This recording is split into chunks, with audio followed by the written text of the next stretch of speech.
जब देश की राजधानी दिल्ली में स्कूल बेहतर हुए तो लोगों ने जमकर तारीफ की। कहा चलो कोई तो सरकार है जो बच्चों के भविष्य की बात कर रही है। लेकिन अब उसी शिक्षा मॉडल पर सवाल उठ रहे हैं। क्या जो दिखाया गया वो सच था या फिर क्लासरूम की दीवारों के पीछे करोड़ों का खेल खेला गया।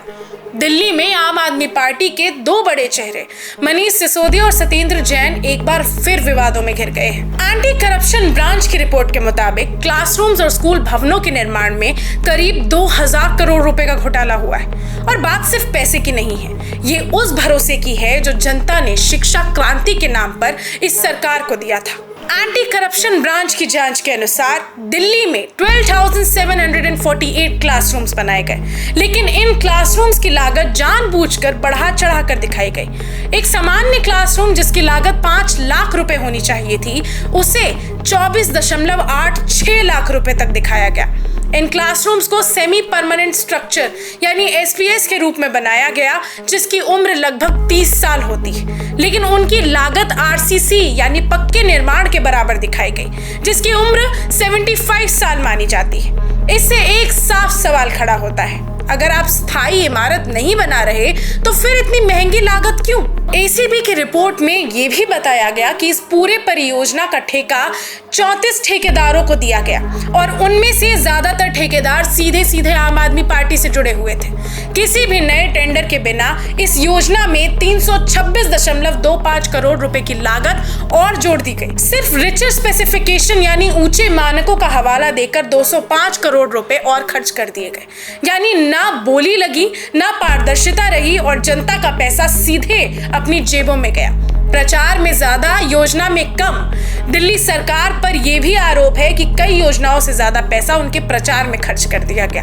बिजनेस ब्लास्टर्स योजना के लिए 54 करोड़ रुपए का बजट था, लेकिन इसका प्रचार करने में ही 80 करोड़ रुपए खर्च कर दिए गए। मेंटोर योजना का बजट सिर्फ 1.9 करोड़ था, लेकिन 27.9 करोड़ रुपए सिर्फ उसके प्रचार में झोंक दिए गए।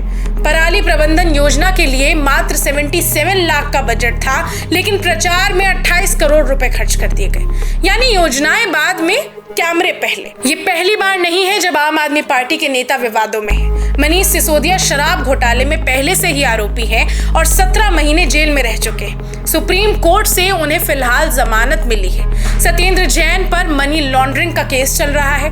आरोप है कि उन्होंने फर्जी कंपनियों के जरिए 4.81 करोड़ रुपए की हेराफेरी की और हवाले के जरिए संपत्तियां खरीदी।